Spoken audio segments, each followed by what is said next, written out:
guys, it's Tina and welcome back to my channel. If you're new, welcome. So I'm going to talk today, in today's video, about getting diagnosed at 29 years old with autism and stuff that goes along with that.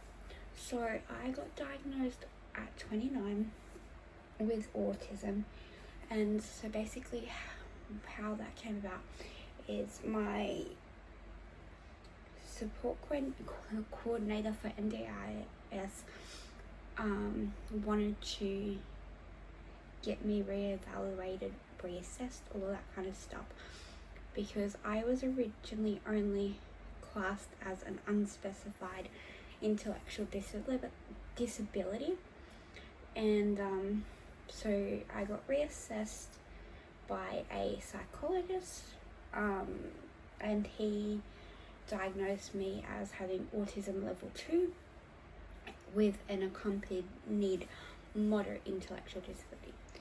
With that, I find that I'm on the sensory seeker kind of side of autism, because I do love sensory and I do love hugs and all of that kind of stuff.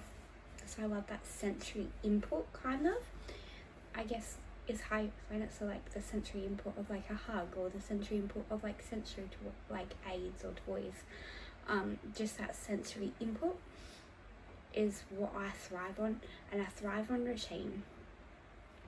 Absolutely thrive on routine and the thrive on sensory input. So that's why if you see me in a video or whatever go to a sensory toy, that is why.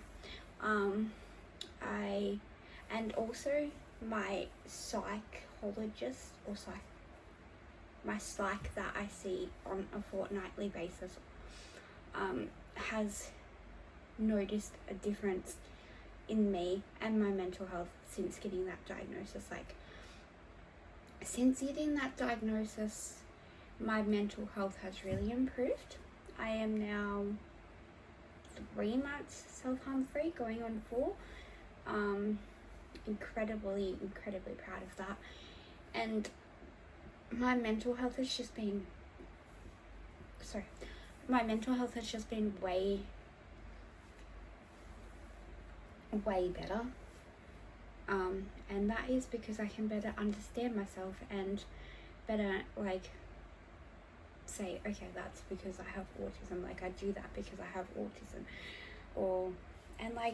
it really puts into perspective, puts into perspective so much, and I can be oh yeah, that's because I have autism. I did this as a kid because I had autism. It's not it's not something that I now can be what am I trying to say?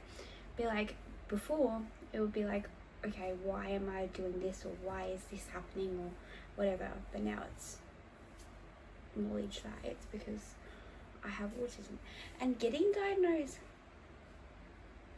so late in life as well has its challenges, because you go through childhood, and you go through all of that, and it's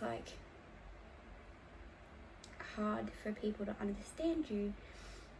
But I am actually glad that I finally got that diagnosis, even though I was 29 years old when I got diagnosed. Yeah, it's my mental health and everything is so much better since I've been diagnosed. And how I got diagnosed was I did the ASD testing, and I did functional capacity testing. I forget what other testing I did. I did so many testing, and yeah, that's how I got diagnosed. So basically, it's different for a child to get diagnosed than it is an adult. So for a child to get diagnosed, they have to have the psych sign off on it to say yes, that's what they have, and then they have to have a pediatrician sign off on it. But if you're an adult, you just have the psych. The psych will diagnose you and sign off on it, and then that's it. That's your official diagnosis, and that's so it's so much easier when you're an adult. with as being a child, but still like there's so many pros and cons to being like diagnosed as an adult versus being diagnosed as a child. And I did or have recently started doing a autism like workbook. So each day you fill it out and it says if you've had light sensitivity, or if you've had noise sensitivity, or if you've had any meltdowns, that kind of thing. So you fill it out each day. I've been doing that.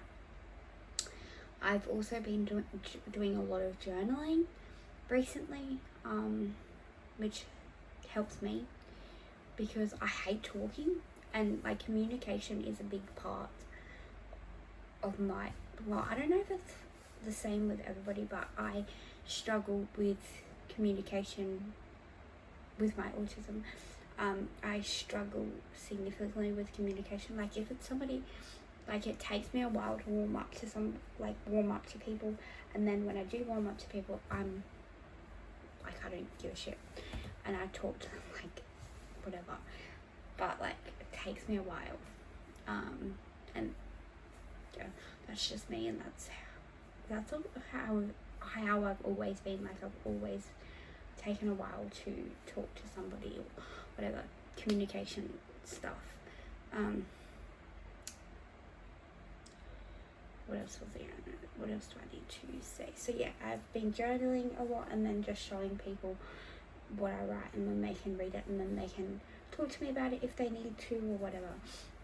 So I've been doing that, and I've been doing my autism workbook, and I've also been doing a lot of another workbook that I got, can't remember if it's Christmas or birthday. I got the two autism workbooks. One was Christmas and one was birthday. So the one which is like a journal, and then you just fill out like if you have breakdowns, that one, and then a self-care for autistic people, and it's got like all different self-care that you can do as an autism person, which is really good and it's been really helpful as well.